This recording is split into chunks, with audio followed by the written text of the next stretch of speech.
Michelle Miller from CBS Saturday Morning. Welcome to The Dish. Today we meet three trailblazing chefs introducing California diners to new flavors, some from the other side of the world and some from the deepest roots in their own community. We meet a Los Angeles chef serving up Philippine favorites from his childhood. Plus, we visit an Oakland-based chef behind one of the first restaurants serving Indigenous American dishes. But first, we break bread with legendary baker, chef, restaurateur, and cookbook author Nancy Silverton. She owns and operates a slice of Italy in the heart of Hollywood with a trio of eateries on one Los Angeles street corner. Silverton never thought about becoming a chef until she fell in love with cooking in her college dormitory kitchen. Dana Jacobson sat down with Silverton to learn about her passion projects and why she never gets tired of feeding people.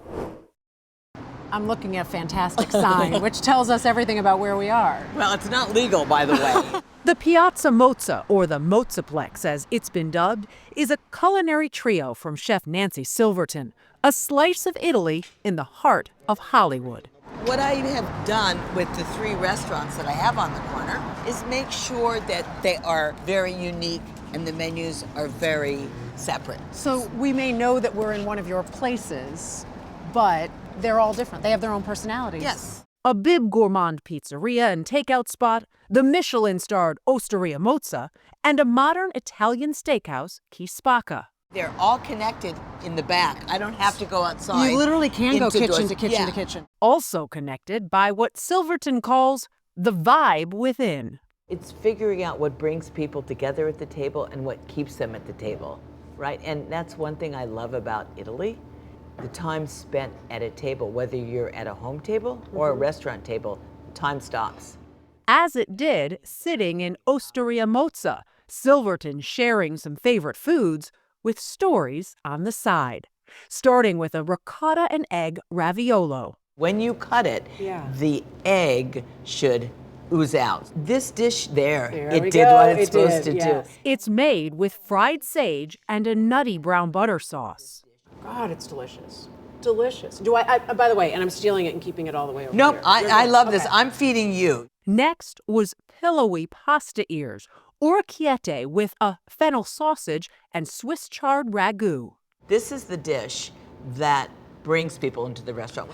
I hear all the time, I woke up this morning and I had to have the orecchiette. As I continued to indulge, Silverton told me as a kid growing up in Southern California, she didn't dream of becoming a chef. It wasn't until college, cooking in her dormitory kitchen, that she found her calling. Digging my hands in and working with something which happened to be ingredients gave me so much pleasure. By senior year of college, Silverton's future was clear. So I called up my parents, both of whom were professionals. I said, I'm dropping out of school, I want to cook. And at that time, there was no role models, and there was no prestige in cooking. And my father said, I hear you, but do me a favor. I want you to go to the Cordon Bleu.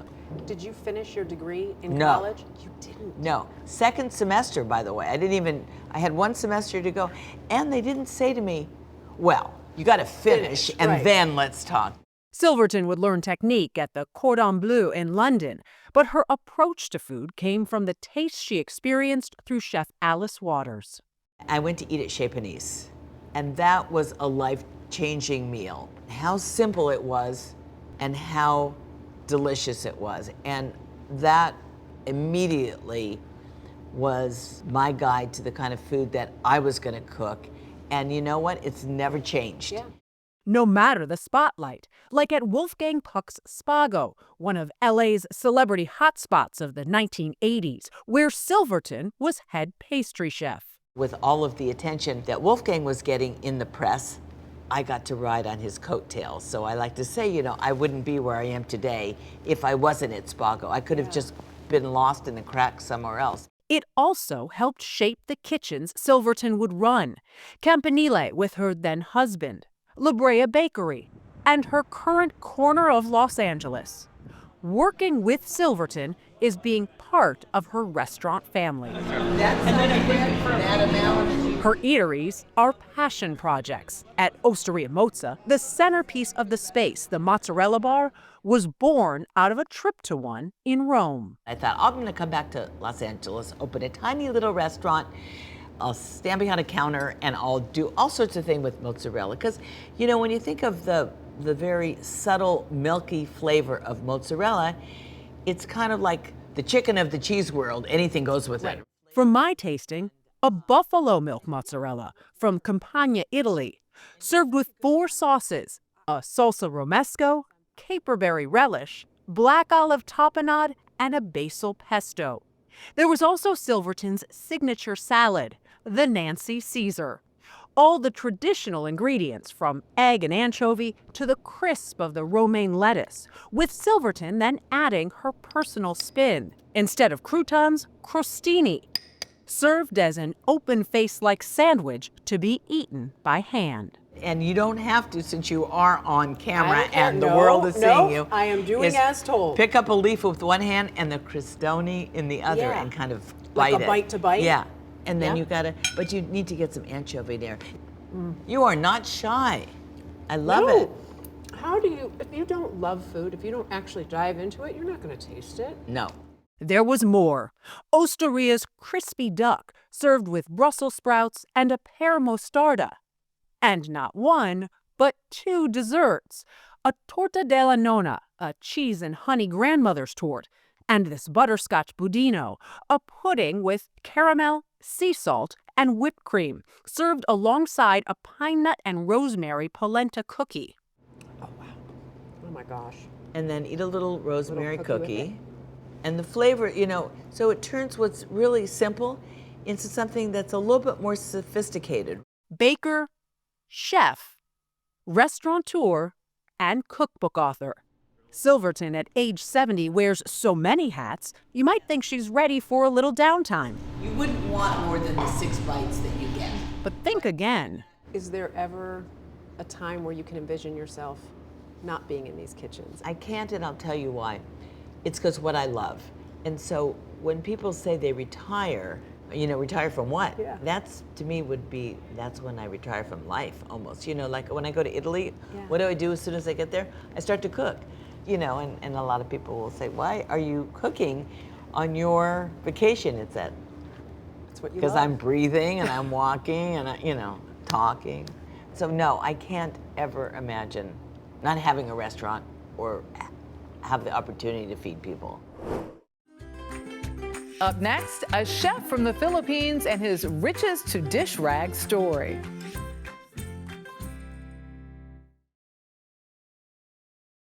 Acclaimed chef Lord Maynard Liera grew up in a wealthy family in the Philippines where he wanted for nothing. But he chose to uproot his life and move to the United States to learn the value and fulfillment of making it on his own. Liera worked for years in some of the best kitchens, but it was his backyard cooking during COVID that quickly captured media attention. He opened his restaurant Kuya Lord in 2022 and won the James Beard Award for Best Chef in California just last year. He sat down with our Brooke Silva Braga. Got a rice bowl para me?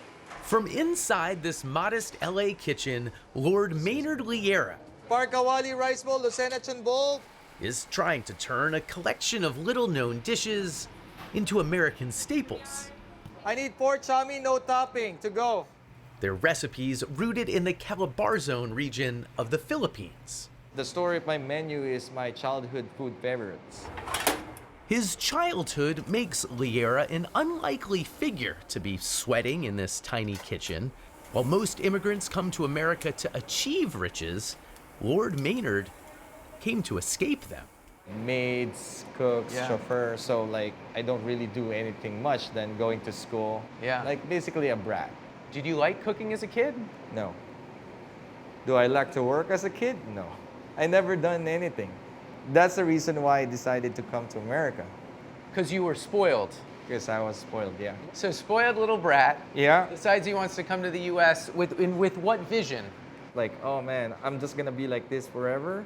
Like, how can I teach my kids, my future kids, how to live on their own if me, myself, don't know how to clean my own bedroom. And so Liera moved to New York with no support from his family, he says, and took a job he'd only seen his maids do. The first time I used my broom and start sweeping the floor or mopping, I called my mom right away. Like, hey mom, guess what? I'm mopping the floor. So, And she says and what? she's so proud. She's so proud of me. Why? Because she knows that I'm never gonna do that back home. Yes, Liera had grander ambitions, and after completing culinary school, began cooking at LA staples like Bestia, then working as culinary director for the H. Wood Hospitality Group, opening steakhouses and Italian places. His real dream, though, was to open his own restaurant, serving Filipino food. But for 16 years, he put that off, thinking he needed to learn just a bit more. Then, when the pandemic crushed the restaurant business, Liera finally started selling his own food, modestly, out of his backyard. Almost immediately, though, Instagram noticed, and then the wider world. And I see you have the big LA Times review just right here on the wall. They wrote, "A gripping new expressionist of Filipino cooking, a talent whose time has arrived." Important? It is very important. The review helped supercharge interest in Liera's food. Yeah, I was excited when I showed up. LA Times critic Bill Addison wrote that review. He asked that we hide his face. Critics like to eat anonymously so they won't get special treatment from chefs like Liera. He looks at me every time I come in, maybe like, oh, you've been in before, but I don't think he's made me yet. He says he has not. Ah, success. Oh, yeah. Filipino food will incorporate, sorry, I'm talking with my mouth full. Hazard of the job. These sour flavors that are appealing, the umami, sometimes some sweetness. It's just the contrast that you get all in one place. Addison agrees with Liera Sweet or savory marinade? that these flavors could become as popular as Japanese or Thai food. And this summer, that effort got a boost when the James Beard Foundation named Liera the best chef in the entire state of California. I don't want to make too much of it, but did it mean anything to you to kind of be representing this whole category of restaurant that normally doesn't get represented? It took me a month to, process that, but it means a lot. It's good for my restaurant, but also the other Filipino restaurant. We need to push more and show people like, please try our food. So what will America find if it embraces Liera's vision of Filipino food? This is the beef tapa. Okay. That's the savory beef. What is the sauce? The sauce is my house-made spice vinegar. Okay. And then this is the Lucena. It's a hybrid of Filipino pork belly and Italian porchetta, one of many ways Liera mixes the unfamiliar with the unmistakable. I feel like this salad wouldn't be out of place at, any place selling avocado Yes. toast in this town. I do my own versions. I make everything in-house, even my vinegar, you see my chili oil, Oh, it's such a surprise. right? Like my Asian Caesar salad. What is going on here? I thought it was gonna be totally boring. It's like maybe the best thing. A fan of shrimp? How about French prawns covered in garlic crab sauce? If you're into kale or spinach, try the braised taro leaves. For dessert, calamansi pie, topped with a coconut whipped cream. It's my Filipino version of key lime pie. Okay. By twisting tastes we already love, Liera's food is winning lots of converts and creating conversions within his own home. Maynard's wife, Gigi, a lawyer by training, has joined the business. Her first ever restaurant work was during the pandemic, when she prepared food in the garage before working shifts for her law firm. I help him, like we wake up early in the morning, like maybe 5 a.m. or like 6 a.m. It got to be a lot. Yes. Especially we have like kids, like. Oh my God. Pandemic was hard enough without running a restaurant out of your house. Yeah. But they were helping us. Okay, what were they doing? They were like building the boxes for the food trays. They're really like expert doing that really fast. And yeah, it's fun for them. They love to help. In the home and kitchen Lord Maynard Liera now presides over, there are no slackers. I always tell everyone, If you're gonna do something, do it like perfect. If you're doing good, then you're lazy. It needs to be the best. You're done being lazy. Yeah. You were lazy long enough. I'm lazy long enough, then yeah. After the break, an Indigenous chef's dedication to cultivating native produce and sharing it with new audiences. Chef Crystal Wappa is an Indigenous chef celebrating Native American food through her cooking. Her restaurant, Wappa's Kitchen in Oakland, California, serves traditional flavors in every dish. Representation from 16 different tribes work alongside Wappa, who also works beside her own daughters. She explained to Dana Jacobson why this representation matters.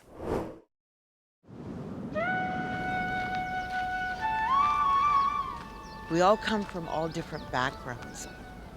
If you think about who's the first caretakers of this land and what is the first foods of this land, our foods has been pretty much wiped out. Standing on the shoulders of her ancestors, Indigenous chef Crystal Wappa has dedicated her life's work to reviving and reclaiming Native American foods. People ask, what is reclaiming? Reclaiming is where we can actually have our own seeds, to grow these seeds and to harvest them, to feed the community. When you first say to people native foods or indigenous foods, what are those? Because I think some people don't necessarily know. Yeah, no, they don't.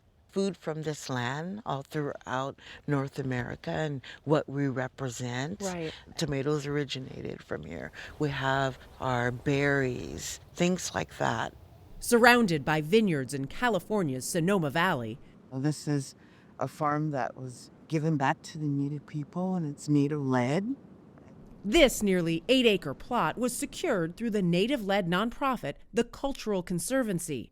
For Wappa, the land has become an agricultural lifeline, giving her a communal space to grow offerings like heirloom beans.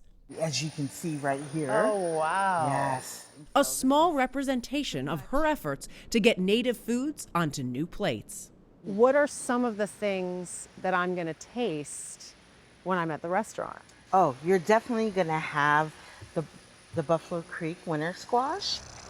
One of the gourds that has fed her tribe for centuries, now celebrated at her Oakland-based restaurant, Wappa's Kitchen. Among the first restaurants dedicated to serving Indigenous foods, using a modern table to reintroduce traditional native fare. So we have the Three Sisters veggie bowl, and then you just kind of mix it together. This represents strength because how the beans, corn, and squash are planted together. Tell me why it's been so important to you to bring indigenous foods here. Very much important. I seen at a very young age of the absence of it when it comes into our food. I always would see it in the inner community, but I've never seen it on the out. So I wanted to create a space where everyone can enjoy Native American foods. As part of the Kickapoo Nation of Oklahoma, Wappa honors her tribe's long-standing and sacred relationship with a regional resource. So we would always have deer all the time. The meat is charred over an open flame until tender. Oh my God. Flavors so good, they've transcended generations, It's one of the best. including these bison meatballs topped with blueberry sauce, Really delicious. And I love the blueberry with it. wild rice fritters drizzled with pepita cream, and these towering tostadas packed with smoked salmon and potatoes, topped with pickled red onions and sliced jalapenos, heating up a hefty bite.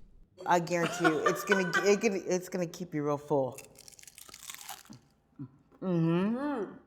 It takes me back to when I was a young girl, having potatoes and salmon. Growing up along the Pacific Coast in a multi-tribal community, Wappa spent her childhood cooking alongside her elders, including her grandparents. When you were cooking, when you were a kid, did you know you wanted some kind of future in food? I knew pretty much since at the age 7. Wow. I wanted to be a chef, but at the time, this is a native chef, and I wanted to cook native foods. You knew that at 7. Yes. Seeing that childhood aspiration through, she attended Le Cordon Bleu in San Francisco. That feels so traditional. I wanted to learn the traditional techniques to take it back into culinary when it comes into native foods. No one can really show you, not unless if you're a hunter or if Your grandma and grandfather exactly. could have, but that was it, right? And so I really wanted to take native foods to another platform. Breaking through mainstream cuisine, she started a catering company showcasing indigenous foods, becoming one of the first Native American women to do so. But at the time when I started, no one was ready. 9 years later, the Bay Area foodie scene realized what it had been missing. You open this restaurant, and the first day, how many people showed up? Oh, wow. We had almost, oh my goodness, around 1,500 people show up at the same time. It was blocks and blocks full of people. What did you think? My heart was full, and I knew it was about time. Opening its doors in a region that has one of the largest populations of intertribal Native Americans in the country. I highlight each ingredient with a Native American food producer. So it's just not about Wapa's Kitchen, it's overall about people, the farmers, and this is where Native foodways, sovereignty, everything takes play onto this plate. There are now at least 16 different tribes represented working alongside Wappa, her daughters among them. Every morning I wake up and I'm so blessed. I get to actually work with my daughters, teach them things that I've never was taught. At the same time, let them represent their tribe, let them represent their self, the future generation. Establishing a legacy of her own by replanting Native American food systems, Crystal Wapa's efforts have taken root. The fruits of her labor growing into a reality she once only dreamed of. The 7-year-old Crystal, if she saw what you've created, what would she think? Wow. She was just this young girl wanting to see like a native restaurant or wanted to see more of our foods being visible and coming more to life, where our foods are going to be recognized from people from all over. And it's doing that right now. For more stories like these and live coverage of breaking news, stream us right here on CBS News 24/7. I'm Michelle Miller. We'll see you next time for another helping of The Dish.